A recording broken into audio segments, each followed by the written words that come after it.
Hello everyone, V here from Creepy Stories After Dark. We are pushing hard for 1,000 subscribers, and I need your assistance to make it happen. If you want to help this channel grow and help more listeners find us, please hit that subscribe button right now. It means the world to a small creator like me. Thank you for being here. Let's begin. Something outside called my name last night. Not shouted, not whispered. Said. Clearly. My full name. In my voice. I didn't move. Because the second it said it, I realized something was wrong. It didn't sound like someone calling me. It sounded like someone checking if I was still there.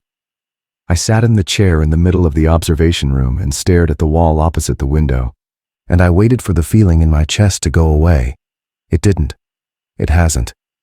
I'm recording this now because I need someone else to hear it, to know what this place is, before it finishes doing whatever it's doing to me. I should start at the beginning, or what I think was the beginning. I'm less sure of that now than I used to be. I took a job with the National Park Service in Olympic National Park, Washington State. Seasonal fire watch position, technically, though the listing was vague enough that I should have asked more questions. The post was a small observation tower on the western edge of the Hoh rainforest. Not a fire lookout in the traditional sense. More of a monitoring station. The woman who hired me, Deborah, said it had been staffed continuously for 8 years. Rotating volunteers, seasonal contractors, the occasional graduate student doing fieldwork. She said turnover was high. She said it like it was a scheduling problem, not a warning. I arrived in late September, when the canopy had just started to lose its green and the days were shortening fast. The tower sat at the end of a service road that branched off the main trail about 6 miles in. No cell signal. Radio contact twice a day. Morning and evening check-ins with the district ranger station. Resupply every 2 weeks. I was given a binder, a field log, a weather station, a pair of binoculars, and a laminated sheet of instructions that had been photocopied so many times the text was starting to blur. The tower itself was modest, a single room about 12 feet square, elevated 30 feet on steel legs, wraparound windows on 3 sides, a cot, a desk, a small propane stove, a chemical toilet behind a curtain, a trapdoor in the floor with a ladder leading down. The windows faced north, west, and south. The east wall was solid. No glass, no view. Just plywood and insulation. I asked Deborah about that during the briefing, and she said the previous occupant had requested it. She didn't say why. I didn't push. The first 2 days were fine. Quiet. Beautiful, actually, in a way that's hard to describe unless you've been alone in old-growth forest. The trees here are enormous. Sitka spruce, western red cedar, hemlocks draped in moss so thick it looks like the whole forest is wearing a second skin. There's a quality to the light in the Hoh that doesn't exist anywhere else I've been. Green-filtered, heavy, like the air itself has weight. Sound travels strangely too. Things that should echo don't. Things that shouldn't carry do. On my second evening, I was standing on the catwalk that wraps around the tower, just watching the canopy shift in the wind, and I noticed the forest go quiet. Not gradually. Not the way sound fades when animals settle for the night. It stopped in the middle of a sound. A bird had been calling. A varied thrush, I think. And the note just ended, severed, not faded out, not finished. Cut, like someone had paused a recording. I stood there for maybe 90 seconds. Then the sound came back, all at once, but it didn't continue. It restarted. The same bird, the same opening note, the same rhythm, as if it had been paused and reset to the beginning. I looked at the trees below the catwalk. Everything was still, but still in a way that didn't feel like stillness. It felt like something that had been moving had just stopped. Like walking into a room where people suddenly pretend they weren't talking about you. I wrote it down in my field log, atmospheric anomaly. Went to bed. The next morning, I found the laminated instruction sheet again and read it more carefully. Most of it was standard. Radio protocols, emergency procedures, resupply schedules. But at the bottom, below a line that had been drawn in ballpoint pen, There were 7 additional notes, handwritten. Someone had photocopied them so many times they'd become part of the document, almost official looking. The first one said, "Do not leave the tower between 2 a.m. and 4:30 a.m. The second said, "If the forest becomes completely silent, close all windows and do not look outside until sound resumes." The third, "Do not respond to any voice you hear outside the tower, regardless of what it says or who it sounds like." Fourth, "If a tree or landmark appears to have changed position, note it in your log, but do not attempt to verify by leaving the tower." Fifth, "Between 11 p.m. and 1 a.m., keep the interior lights off. You may use a red filtered flashlight only." Sixth, "Do not attempt to reach the eastern tree line on foot. There is no trail in that direction and the terrain is impassable." Seventh, and this one was underlined twice, "If you hear knocking on the trapdoor from below, do not open it. Wait. It will stop." I read these and felt nothing. That's the truth. They seemed like the kind of thing a bored predecessor might leave behind to mess with the next person. The fire lookout equivalent of a ghost story scrawled inside a cabin wall. I folded the sheet, tucked it into the back of the binder, and forgot about it for almost a week. During that week, everything was normal. I did my check-ins. I logged weather data. I hiked short loops on the marked trails during the day and sat in the tower reading at night. The forest was dense, wet, impossibly green. I started to understand why people said the hoe felt alive, not in a spiritual sense, but in a structural one. Everything was growing on everything else. Moss on bark, ferns on moss, saplings rooting in the trunks of fallen giants. There was no dead space, no emptiness. Every surface was occupied. But I should have noticed something during that week. I just didn't register it at the time. Every morning, when I stepped onto the catwalk and looked out at the forest, it looked exactly the same. Not similar.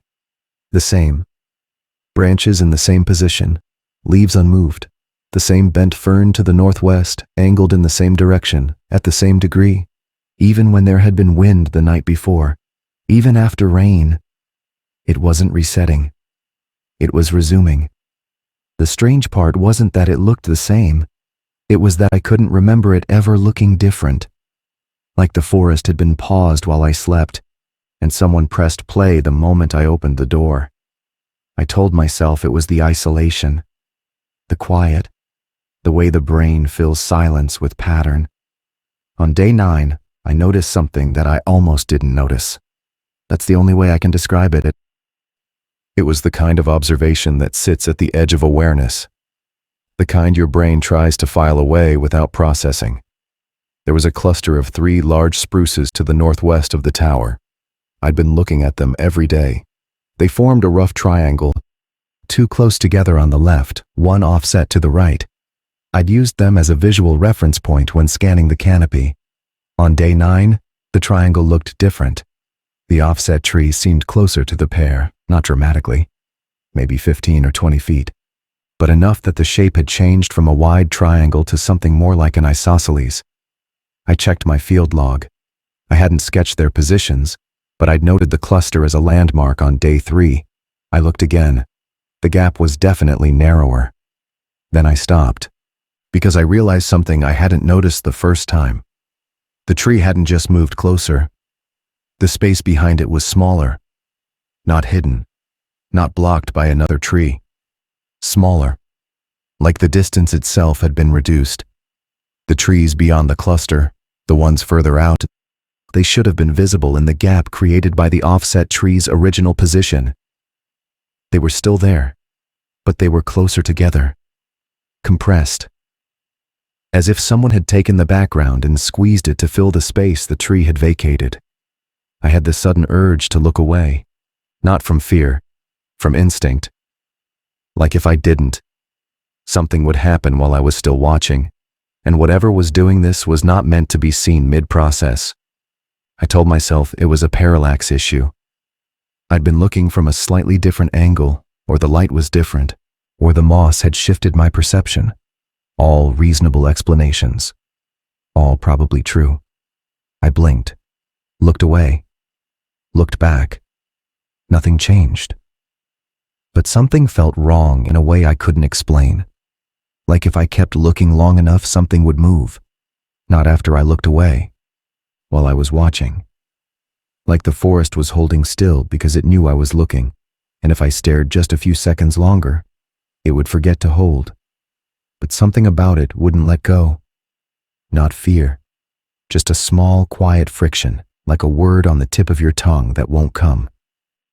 I marked the positions in my log that evening, drew a rough diagram, measured the angles from the tower window using a protractor I found in the desk drawer. I told myself I was being thorough, told myself it was just good practice. 2 days later, the offset tree had moved again, closer, by what I estimated was another 10 feet, and the compression behind it was worse. The depth of the forest in that direction looked flattened, like a photograph of a forest rather than an actual three-dimensional space. If I focused on any one point, it looked normal. But when I relaxed my eyes and took in the whole scene, the proportions were wrong. Near things were the right size. Far things were too close. This time I didn't rationalize it. I just wrote it down. Northwest cluster. Offset tree appears to have shifted position again. Approximately 10 feet closer to paired trees. Background compression noted. No wind event. No visible cause. I thought about Rule 4, the one that said to log it but not verify. I thought about it, and for the first time, it didn't seem funny. That same night I heard the silence again. The same total drop. No fade, no warning. Just presence, then absence. I was lying on my cot, reading by the red flashlight I'd started using after dark out of a habit I couldn't fully explain. When the silence hit, I set the book down and looked at the ceiling. The silence lasted longer this time. Maybe 4 minutes. I counted. During those 4 minutes, I became aware of something I hadn't noticed before. Or maybe something that hadn't been there before. A smell. Faint, green, almost sweet. Like sap, but concentrated. Like the air inside the tower had suddenly become the air inside a living tree. Then the sound came back. Same birds, same cadence, same everything. Except the direction. It was subtle, and I almost didn't catch it. But the varied thrush, the one I'd been hearing from the northwest, was now coming from the north. Not northwest. North. The sound had moved. Or its source had. The smell faded. I closed the windows. I didn't think about why until the next morning. I just did it. The way you pull your hand back from a hot surface before your brain processes the heat. When I woke up, all 4 of the operable windows were latched. I didn't remember closing the last 2. During my morning radio check-in, I asked the ranger station if anyone had ever reported unusual phenomena at my post. There was a pause. The kind that has texture to it. The kind that means someone is choosing their words. Like what? The ranger asked. Changes in the forest. Things looking different than they did the day before. Another pause. The Ho is a dynamic environment. Growth rates out there are significant. Things shift. Trees don't shift overnight. No, he said. They don't, but perception does. You've been out there, what, 10 days? Isolation plays tricks. Stay on your protocols, keep your log, and you'll be fine. He didn't answer my question. I noticed that. He acknowledged what I said, reframed it, and redirected. It was a technique. I recognized it because I used to work in crisis management, years ago, before I burned out and started looking for jobs that would leave me alone. I let it go. But I started paying closer attention. Over the next 3 days, I established a system. Every morning, I would stand at the same spot at the north window and sketch the positions of every identifiable tree cluster within my sightline. I used the protractor. I used the binoculars. I drew angles and estimated distances. I was meticulous. On day 12, the northwest cluster had tightened again. The offset tree was now nearly equidistant from the pair. The triangle was almost equilateral. I kept staring at the 3 trees. Something about the shape felt intentional. Too even. Too clean. like it wasn't random anymore. The angles between the trunks were almost mathematically precise. 60, 60, 60. Old-growth trees don't do that. They compete for light. They crowd root systems. They lean and sprawl. They don't distribute themselves into perfect geometry. I didn't understand what it meant yet, but I remember thinking, this doesn't look like growth. It looks like placement. Then I noticed the pair had also moved, not toward the offset tree, away from each other, slightly, by maybe 5 feet each. As if the 3 trees were redistributing themselves into a more even shape, a more deliberate shape. They were organizing. I sat with that for a long time. Trees don't move, that's a fact. Root systems, soil stability, decades of growth patterns. A mature Sitka spruce doesn't relocate itself like a piece of furniture. And yet my measurements were consistent. I wasn't making errors. The angles were changing, day by day, in directions that weren't random. I went back to the rules that evening and read them again. All 7. I read them slowly, and this time I didn't dismiss them. I asked myself a different question. Not, are these real, but what kind of person writes rules like these? Not a prankster. A prankster writes, beware the ghost of old Tom. These rules were specific, practical. They had time windows, conditional triggers, behavioral instructions. They were written by someone who had observed, documented, and developed protocols. Someone who had been where I was and had stayed long enough to learn things through repetition. Someone who had stayed long enough to notice the trees moving. I started wondering something I shouldn't have. What if these weren't rules at all? What if they were instructions? Not for the person in the tower, but for something else. A set of conditions that needed to be maintained, and the person was just the one who maintained them. I pushed the thought away. It didn't make sense. Not yet. That night, I followed every rule. Lights off at 11, red flashlight only, windows closed. I stayed away from the trap door. I did not go outside. I sat at the desk in the dark and listened. At 12:47 a.m., I was watching the clock. The forest went silent again. This time, in the silence, I heard something else. Not a voice, not a knock. A sound like wood under pressure. A deep, slow creak, the kind a ship makes in heavy seas. It came from outside, from the direction of the northwest cluster. It lasted about 10 seconds. Then another creak, from a different direction. South-southeast. Then another. Northeast. 3 creaks, 3 directions, like something stretching. But here's what I noticed. The sound came first. The creak from the south-southeast reached me at 12:49. When I checked the southern trees in the morning, the displacement had occurred at some point during the night. The sound preceded the movement, not followed it, not accompanied it, preceded it. The forest was making the noise of something about to happen. The silence held for 6 minutes. When the sound returned, it came back wrong. The birds were the same, but the rhythm was different. Slightly faster, as if whatever system generated the forest's ambient noise had been reset at a different speed. I noted the time. I noted the direction of each creak. I noted the rhythm change, and I noticed that my hands were shaking. I didn't sleep that night. I sat in the chair and watched the windows, the dark panes reflecting nothing but the faint red glow of my flashlight. And I waited for dawn. When the sun came up, I went to the north window and looked at the northwest cluster. The triangle was gone. The 3 trees were in a straight line, evenly spaced, perfectly aligned. I measured it 4 times. The distances between each trunk were identical, within a margin I could attribute to the limitations of my tools. These trees, which 8 days ago had formed a rough, natural triangle, were now standing in a row like fence posts.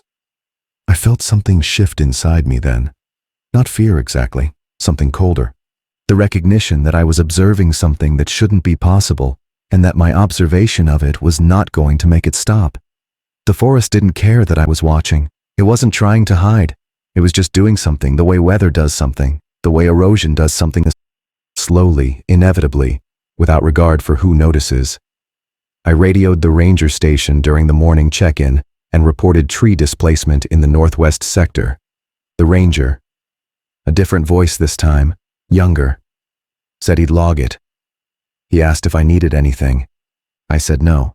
He said, "Stay on your protocols." That phrase again. Protocols, not rules, not the notes at the bottom of the sheet. Protocols. As if the handwritten instructions were an acknowledged part of the system. I spent that day inside the tower. I didn't hike. I didn't go down the ladder. I sat at the desk and watched the forest through the binoculars, moving methodically from north to south to west, scanning for changes.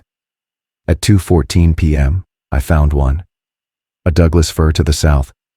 A big one, maybe 200 feet tall, was not where it had been that morning. I had sketched it at 7 a.m., positioned between two smaller hemlocks, slightly to the left of center in my south-facing view. Now it was to the right of center. The hemlocks hadn't moved, just the fir, shifted laterally by what I estimated was 30 feet. In daylight, while I was in the tower, while I was watching, but I hadn't been watching that specific spot. I'd been scanning, moving systematically from one window to the next, and somewhere in the gap between observations, maybe 20 minutes, maybe less, the tree had changed positions. I put the binoculars down and pressed my palms flat against the desk. My heart was doing something uncomfortable. I picked the binoculars back up and scanned the area around the fir, looking for, I don't know what I was looking for. Tracks, disturbed soil, some evidence of mechanism. The ground around the base of the fir looked undisturbed. The moss was intact. The understory ferns were upright, unbroken. It was as if the tree had always been there, as if my memory of its previous position was the error, not the tree itself. But I had the sketch. I had the angles. I had the data. The tree had moved. I started a new section in my field log. I labeled it Displacement Events. I logged every change I could identify with timestamps, angles, and estimated distances. By the end of that first day of systematic observation, I had recorded 7 displacements. 7 trees, in 7 different locations around the tower, all shifting position by measurable amounts over the course of a single afternoon. None of them moved while I was looking directly at them. I want to be clear about that. I would scan an area, note the positions, move on, and when I returned, sometimes 20 minutes later, sometimes 2 hours, something would be different. Always subtle, always deniable, if you only looked once. But I wasn't looking once. I was measuring, and the measurements didn't lie. I stopped writing at one point, set the pen down, because I realized something that made my skin prickle. I couldn't remember the last time I'd looked away from the forest, not glanced at my notes, not checked the clock, looked away, fully, eyes on something that wasn't trees. I'd been watching for hours, and the watching had become automatic, compulsive, like scratching an itch that keeps moving. The forest had my attention, and I didn't remember giving it. There was one other thing about that day. At around 4 p.m., I was tracking a cluster to the south that had shifted into a rough line, and I noticed something I shouldn't have been able to see. Beyond the cluster, maybe 300 feet further out, there was a tree I'd already cataloged in the north, a distinctive red cedar with a split crown, forked at the top, 2 leaders growing in a V. I'd sketched it from the north window that morning. Now it was visible from the south window, the same tree, same split crown, same lean. I checked the north window. The cedar was still there too. I looked south again, still there. The same tree, in 2 places at the same time. Or 2 trees that were identical in ways that old-growth cedars simply aren't. I checked the north window again, then the south, then back again. It didn't feel like seeing 2 trees. It felt like something failing to decide where one tree should be. A glitch, a stutter. As if the system that maintained the forest's layout had placed the same object twice and hadn't resolved the conflict yet. I put down the binoculars and didn't pick them up again until the next morning. I need to explain something that happened on day 13. Because I didn't write it down at the time. I think I didn't want it to be real. I was standing at the west window late afternoon, doing my scan, and for a second, just a second, I saw the tower. Not from inside, from outside. Like I was standing somewhere in the forest looking back at it. Same angle, same height, same structure. I could see the windows. I could see the catwalk railing. I could see the west-facing window, the one I was standing at. And in that window, I could see a shape, a figure, standing exactly where I was standing. Then it was gone. Just trees again, just the normal view from inside, looking out. I didn't log it. I didn't know how. What would I write? Briefly perceived tower from impossible vantage point. Saw myself from outside. There's no field in a monitoring log for that. There's no protocol. I sat on the cot for a long time after that. The light changed from afternoon gold to evening green, and I didn't move. I kept thinking about what it meant to see yourself from outside. Not in a mirror, not in a photograph. From a perspective that wasn't yours. A perspective that belonged to something else. Something that was watching the tower the way I was watching the trees. By day 14, I had logged 31 displacement events. The pattern was becoming clear, and it was the pattern that scared me more than the movement itself. The trees weren't moving randomly. They were moving inward, toward the tower. Not all of them.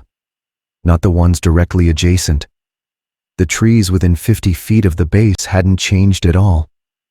It was the ones at the middle distance, 200 to 400 feet out, that were shifting. And they were shifting in a way that, when I plotted it on my crude map, looked like a slow contraction. Like a net being drawn tighter. I tried to estimate the rate, roughly 8 to 12 feet per day per tree, though it varied.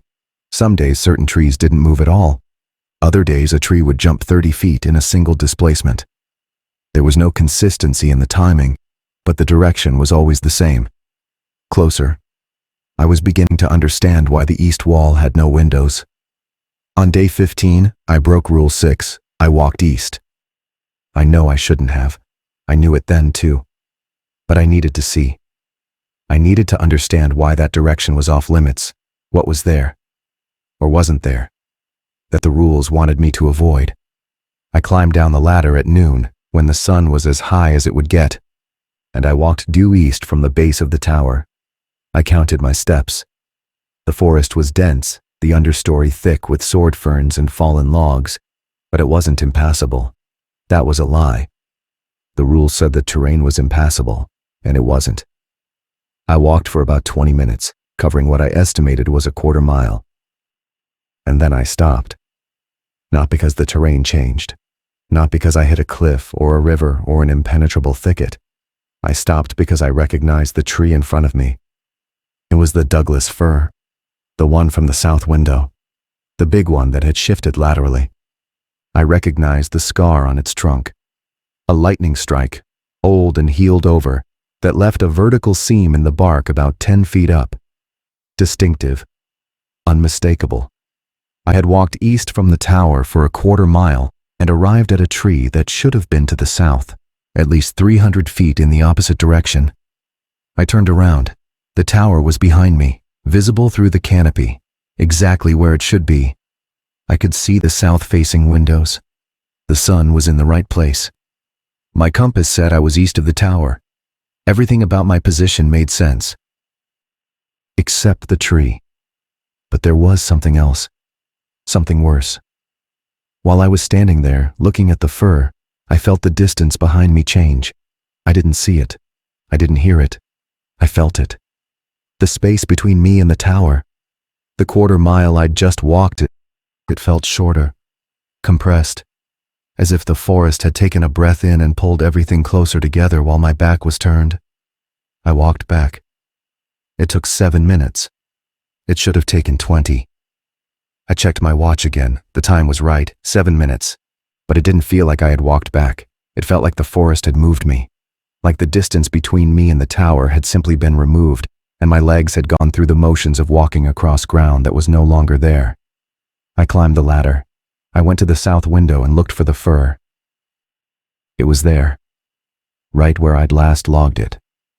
South-southwest between the hemlocks. I picked up the binoculars and found the lightning scar. Same tree.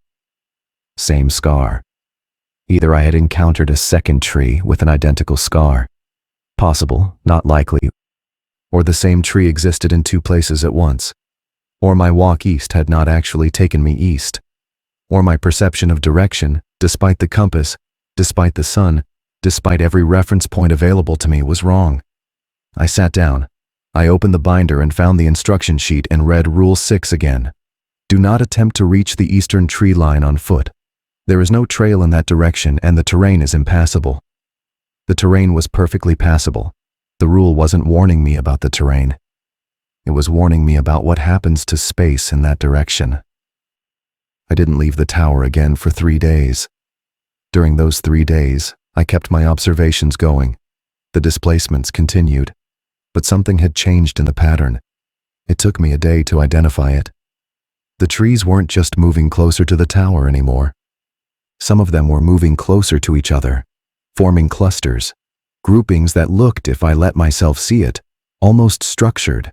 Lines, arcs, configurations that had a geometric quality to them that old-growth forest simply does not produce. I mapped them. I used the biggest sheet of paper I had at the back of a resupply manifest, and I drew the tower at the center and plotted every identifiable tree in every direction. Then I overlaid the displacement data. When I stepped back and looked at it, I felt the floor tilt under me. The trees were forming concentric rings. Not perfect, not yet, but the tendency was unmistakable. The inner ring, about 200 feet out, was nearly complete. A rough circle of large trunks with gaps that were slowly filling as more trees migrated inward. A second ring, further out, was more scattered, but trending the same way. I was at the center. The strange part wasn't when I followed the rules. I followed all of them, every night religiously. Lights off, windows closed, flashlight red, trapdoor avoided. Nothing happened. No knocking, no voices, no incidents. The rules seemed to work. The strange part was when I didn't follow them. On day 16, I left a window open past midnight. On purpose. A test. I sat in the dark and waited for something to happen. Nothing happened. I left the light on past 11 p.m. the next night. Nothing. I opened the trapdoor an inch at 3 a.m. Nothing. I broke 3 rules in 3 nights, and the forest didn't respond, didn't react, didn't punish me. And that was worse, because it meant the rules weren't protecting me from anything. They were optional. Something that keeps you safe responds when you violate it. An alarm sounds, a lock engages, a consequence arrives. But these rules had no consequences. They just existed.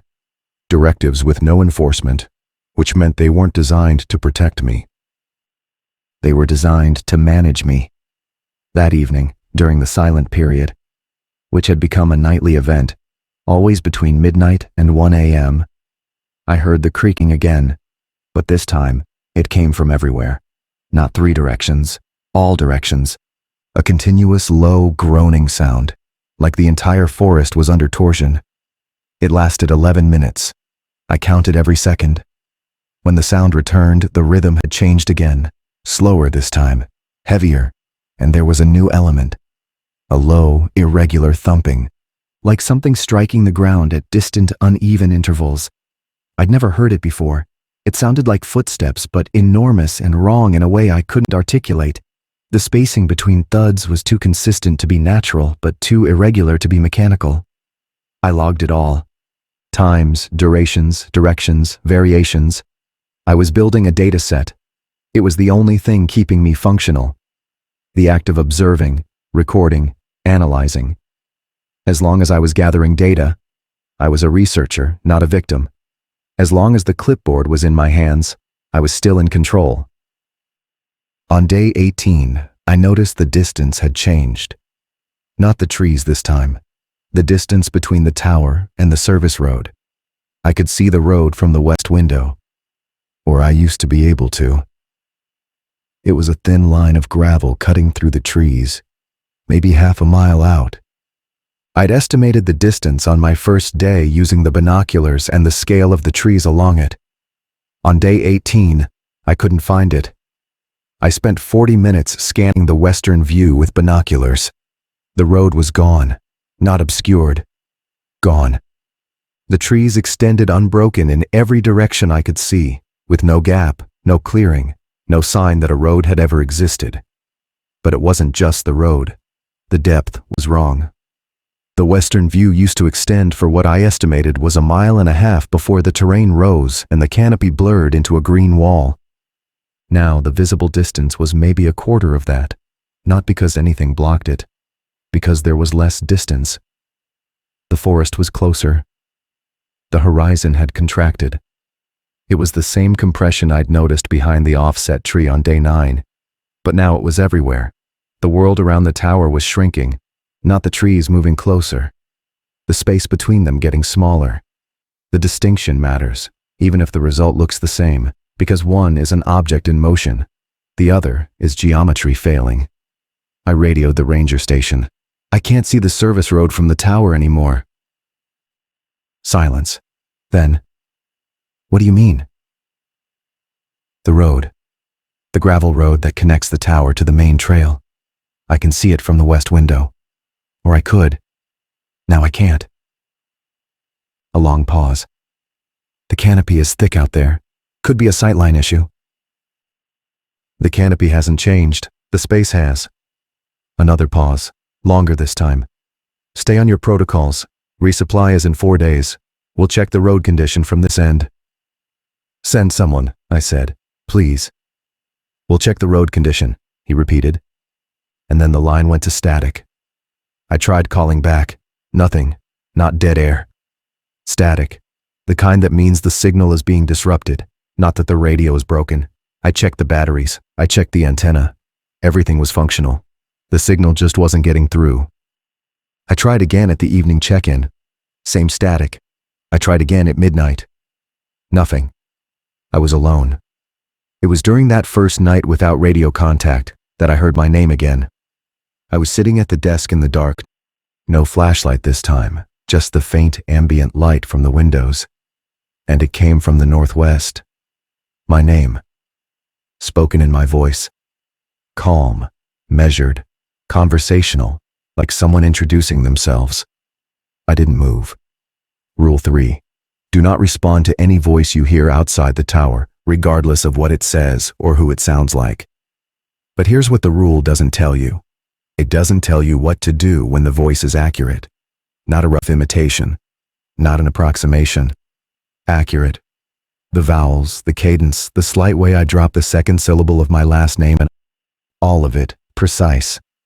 I have heard recordings of my own voice, and I have never heard a reproduction this faithful. It said my name once, then again, then a third time, and on the third time, it added something. It said my name, and then it said, "It's okay, you can come down." In my voice, using my phrasing, the exact words I would use if I were trying to reassure someone. I put my hands over my ears and pressed until it hurt. The voice stopped, or the silence came back. I'm not sure which. In the morning. If it was morning, the light changed, but I was no longer fully trusting the light. I went back to my map. The concentric rings were tighter.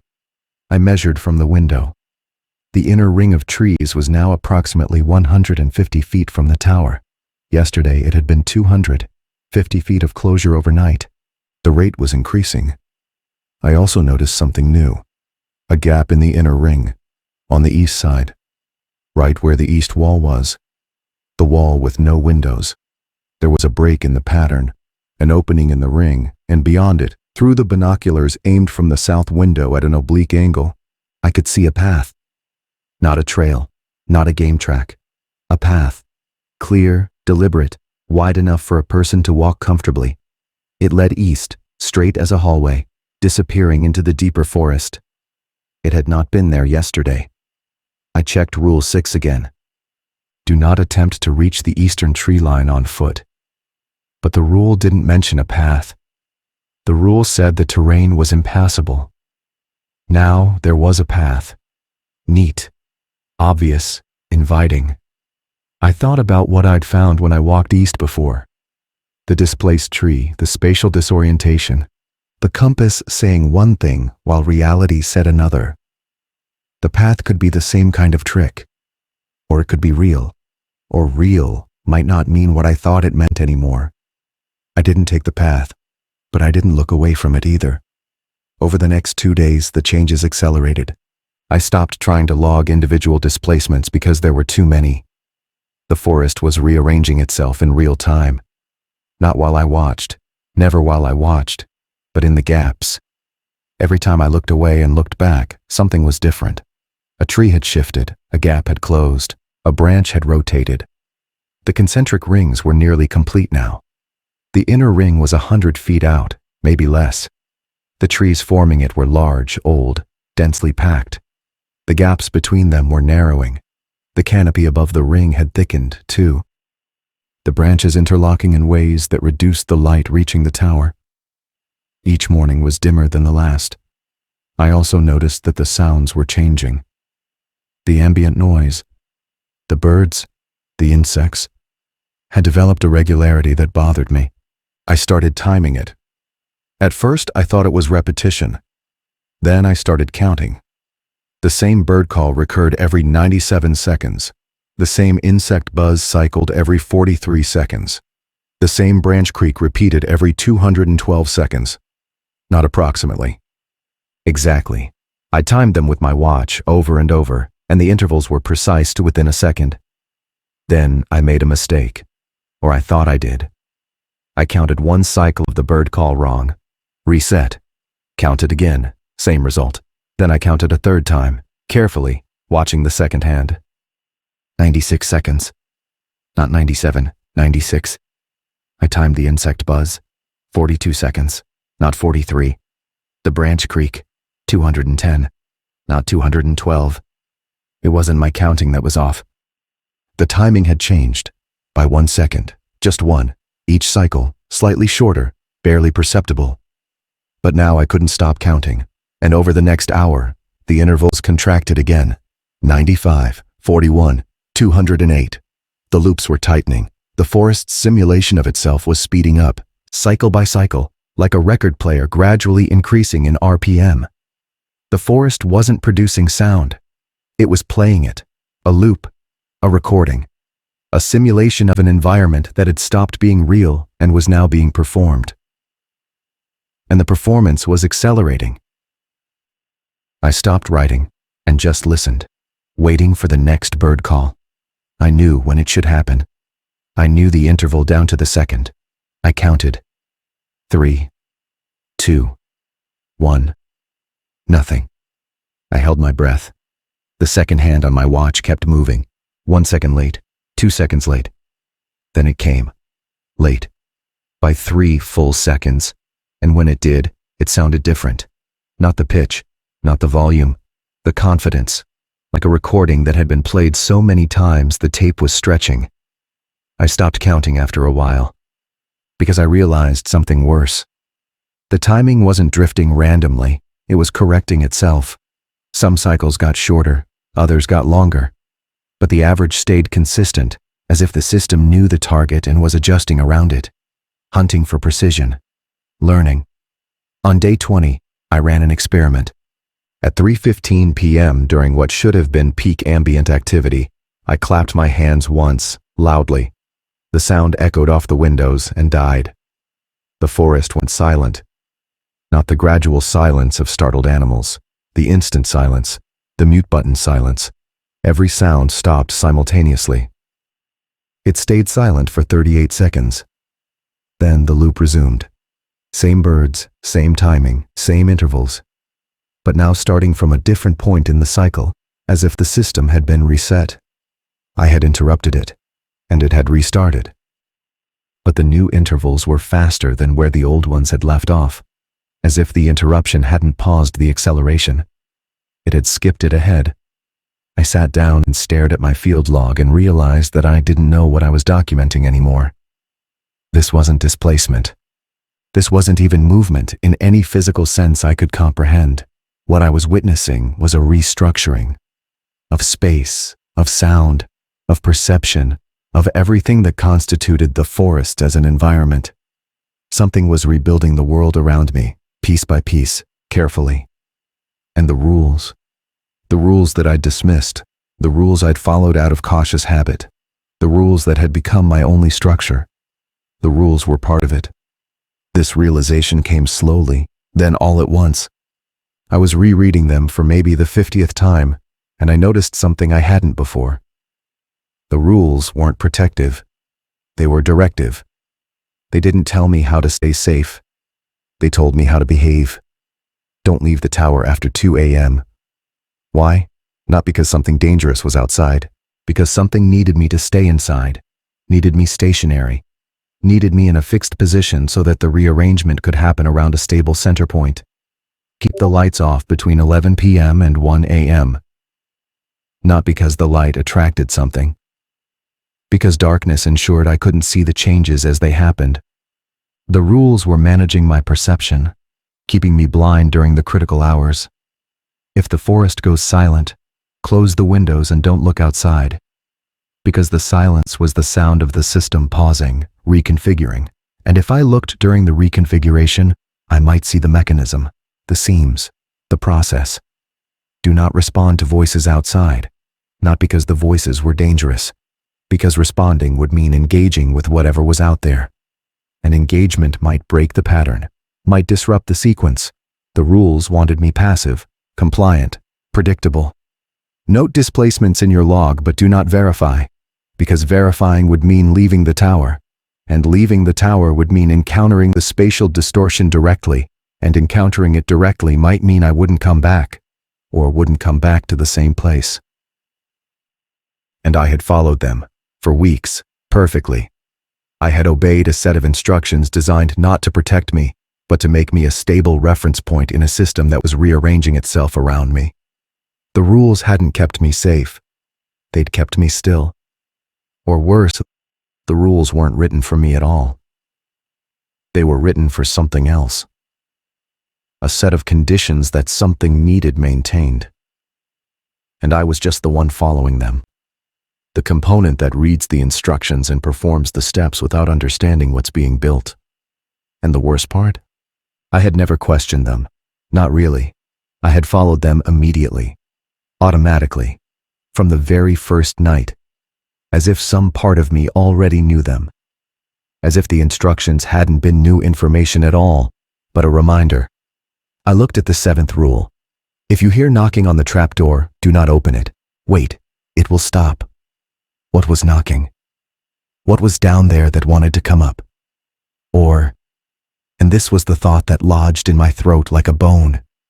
What was being prevented from getting in? Or what was trying to get out? I put the rules down.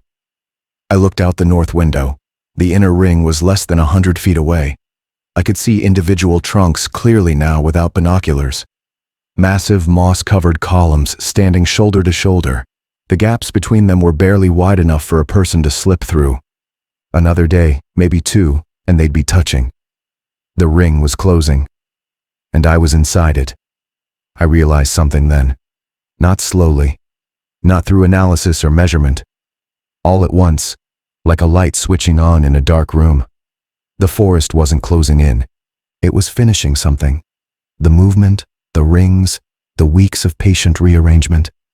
This was the final stage of a process that had started long before I arrived. Maybe long before anyone arrived. And it was almost done. That night I broke Rule 5. I turned the main light on at 11:30 p.m. The forest did not go silent, but it changed. The looping sounds, the metronomic birds and insects, stuttered, skipped, like a record player bumped mid-track. For about 10 seconds the ambient sound was wrong, overlapping, doubled, 2 versions of the same loop playing slightly out of sync, creating a dissonant echo that made the air feel thick. Then it corrected, smoothed, resumed. But the rhythm had changed again. Faster now, tighter cycles. The bird called every 81 seconds instead of 95. The insect buzz was every 36 seconds instead of 41. Everything had sped up. As if the forest was compensating, adjusting to my deviation. I turned the light off. The acceleration didn't reverse. The new timing held. I had changed something by breaking the rule, but the system hadn't punished me. It had adapted. I need you to understand what that means. The rules weren't laws with consequences. They were preferences. They were the conditions under which the process ran most smoothly. By breaking one, I hadn't endangered myself. I'd simply introduced a variable, and the system had incorporated it and kept going. The rules weren't protecting me from the forest. They were protecting the forest's process from me.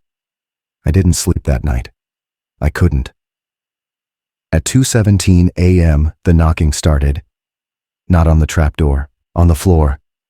Directly beneath my feet, from below the tower, a rhythmic knocking. 3 knocks, pause, 3 knocks, pause, 3 knocks. Each set was identical. Same force, same spacing, same dull wooden sound, as if something was striking the underside of the floor with a closed fist. I stood up. The knocking continued. I moved to the corner of the room. The knocking followed. Not tracked. It didn't move laterally, but the volume adjusted, staying consistent regardless of where I stood, as if the sound wasn't coming from a fixed point below the floor, but from the floor itself, from everywhere beneath me at once. It lasted 22 minutes. I counted every knock. 214 sets of 3. 642 knocks total. Then it stopped, between one set and the next without resolution. In the silence that followed. And it was silence. Real silence, not the controlled mute. I heard something else. A sound so low it was more vibration than noise. A deep subsonic thrum that I felt in my jaw and my sternum.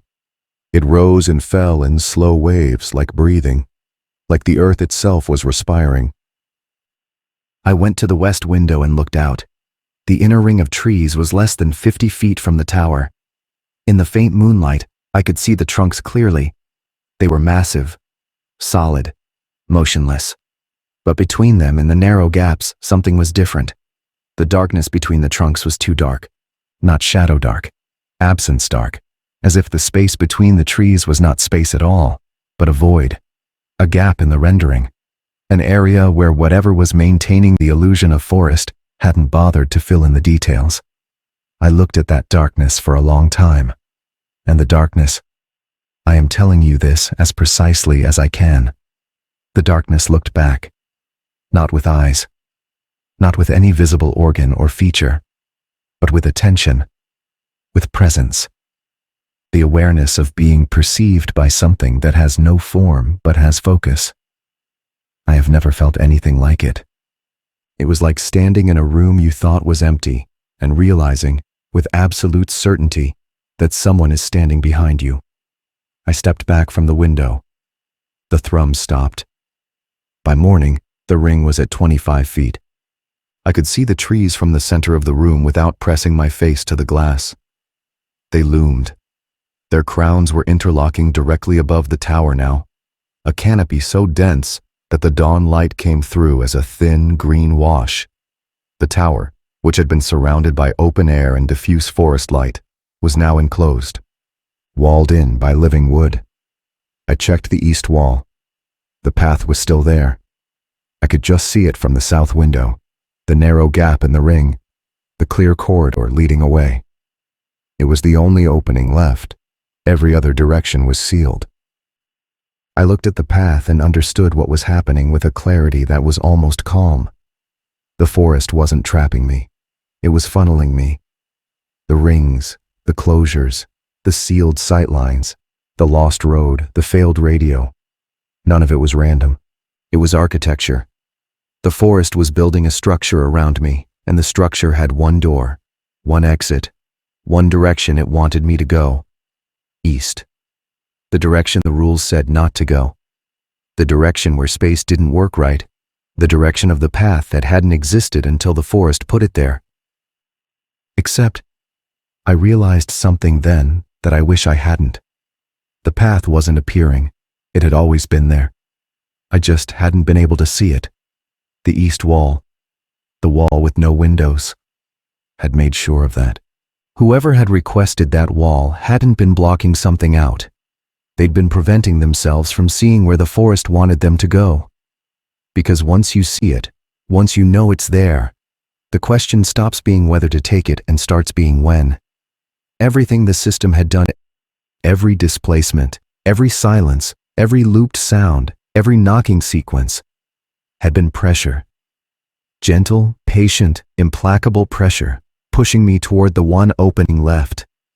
And the rules I'd been following, the rules that had been left for me by whoever came before, had they been protecting me from the forest? Or had they been slowing me down, keeping me in the tower, compliant and predictable, while the forest completed its architecture around me? Had the rules been a warning? Or had they been instructions? For the forest, not for me. A way to keep the subject in place while the apparatus was assembled? I don't know. And that uncertainty is the worst part of all of this, because I'm still here, in the tower. Day 22. The trees are 15 feet from the walls. I can reach out from the catwalk and touch the nearest trunk. The bark is warm. It shouldn't be warm. It's October in the Pacific Northwest, and the bark of these trees feels like skin in sunlight. The ambient sound loop has tightened to a cycle of roughly 19 seconds. The same bird, the same insect, the same creak, repeating with mechanical precision. Faster and faster. If I clap, it resets. If I shout, it resets. If I do nothing, it plays on, endlessly, a soundtrack for a place that no longer exists as it presents itself. The path is still there, still open, still waiting. That was when I flipped back through my field log. I was looking for my original sketch, the one from day 3, the first measurement of the northwest cluster. I wanted to compare it against the current positions, to calculate exactly how far the trees had moved. I found the page, but the entry wasn't what I remembered writing. The data was different. My notes about the cluster described 4 trees, not 3. The angles were wrong. Not just different from what I remembered, but different from what was physically possible given the positions I'd observed. The handwriting was mine. The pen was the same blue ballpoint I'd been using. The page showed no signs of erasure or correction. But I didn't write what was on that page. I checked the next entry, and the next. Some matched my memory, others didn't. Small changes. A word different here, a number changed there. Nothing dramatic, nothing that screamed forgery. Just a slow, subtle drift between what I remembered documenting and what the document actually said. I closed the log. I set it on the desk. I looked at my hands, and for the first time in this entire ordeal, I felt afraid. Not of the forest, not of the trees or the sound loops or the darkness between the trunks.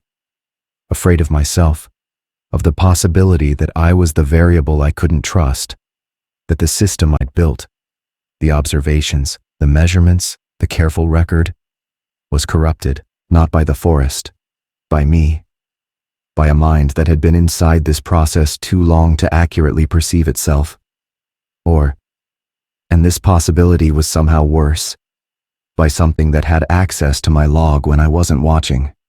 Last night at 1:12 a.m., my voice spoke again from outside, but it wasn't from the northwest this time. It came from below, from directly beneath the trapdoor.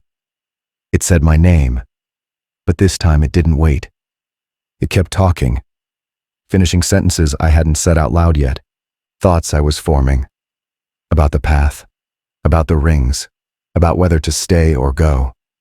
It spoke them before I could think them fully, not guessing, not approximating. It knew what I was going to think next. It was running ahead of me, as if it had already processed whatever I was about to become and was reciting the output. And then I understood. It wasn't finishing my thoughts. It was starting them. The ideas I believed were mine. The urge to check the path, the impulse to open the trapdoor, they arrived in my head a half second after the voice spoke them. I wasn't thinking and being echoed. I was being prompted and believing I was thinking. Then it said, "You're already on the path." I looked at the trapdoor. I looked at it for a long time. And then I noticed something that made every hair on my arm stand up. Something so small and so wrong that I almost screamed. The trapdoor was open. Not much. An inch. Maybe less. A sliver of darkness between the hatch and the frame, and through that gap I could feel air moving. Warm air. The temperature of living things. I had not opened it. I had not touched it. The latch was still in the locked position, but the door was open, just slightly, as if the floor itself had shifted, warping the frame just enough to create a gap. Or as if the tower had moved, settled, tilted on its foundation by some imperceptible amount, just enough to unseat the hatch from its frame. Or as if the tower had always been open, and I had simply never noticed. I pushed the hatch closed. I put my pack on top of it. I stacked the chair on the pack. I sat on the floor in the corner farthest from the trapdoor and waited for dawn. Dawn came, I think. The light changed. It got brighter, from the dark green of night to a slightly lighter green. But I couldn't see the sky. The canopy above the tower was closed, completely sealed. No direct sunlight, no blue, no clouds, just green. A living ceiling of branches and moss and leaves, breathing, swaying, blocking everything. I went to the south window, the only direction where I could still see more than 20 feet, and looked for the path. It was wider now, wider and straighter, and lined on both sides by tall, evenly spaced trunks, like the colonnades of a cathedral. It led east into the green darkness of the deep forest, and it looked, I am telling you, it looked inviting, peaceful, designed, as if it had been cleared and graded and landscaped by something that wanted me to walk down it and feel safe. I looked at that path, and I thought about the tree I'd found when I walked east before, the Douglas fir that existed in two places. I thought about how the compass had said east, while reality said south. I thought about what might happen to a person who walked a path that didn't exist in a forest that was rearranging itself around them. Would they walk in a straight line and arrive somewhere else? Would they walk in a circle and arrive back here? Or would they just walk and walk and walk deeper and deeper into something that had no end because it wasn't a place, it was a process? I am sitting at the desk now. The windows are closed. The trees are touching the tower walls. I can hear them. Not the loop, not the manufactured ambient noise. Them. The actual sound of wood pressing against glass, slow and constant. A creak that is not the wind because there is no wind inside the ring. The trees are leaning, gently, patiently. The glass is flexing. My field log is full, both sides of every page. I have been writing in the margins, between the lines on the covers. I have documented everything. Every displacement, every timestamp, every silence, every knock, every change. If someone finds this log, they will have the data. They will be able to reconstruct what happened. They will be able to see the pattern. But I'm no longer sure the data is mine. The entries I don't remember writing are multiplying. I flipped to a random page this morning and found an observation. I have no memory of making a detailed description of the path, including measurements of its width and the spacing of the trees along it, dated 3 days before the path existed. I flipped back further and found entries I hadn't lived yet, observations of events that haven't happened, descriptions of things I haven't seen, written in my handwriting, in my voice, with details too specific to be guesses. I don't know if the log is being altered, or if I'm losing time, or if both things are the same thing. I checked the last page, the most recent entry. The handwriting was mine. The pen was the same, but the tone wasn't. It didn't sound like me. It didn't read like someone documenting their own experience. It read like someone describing me, clinically, from outside, as if whoever wrote the final entries had access to my thoughts but wasn't having them, observing the process, recording the subject. I am the subject. The radio is static. The road is gone. The canopy is sealed. The trees are pressing. The path is open. I hear my voice again. It's coming from the path this time, from somewhere down that green corridor.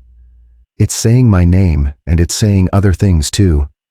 Sentences I recognize, phrases I've used in my field log, words I wrote in my margin notes. It's reading my own observations back to me, in my voice. Something has been in the tower with me. or the tower has been in something else all along. I'm going to walk east. Not because it's the only way out, but because I just checked my log again.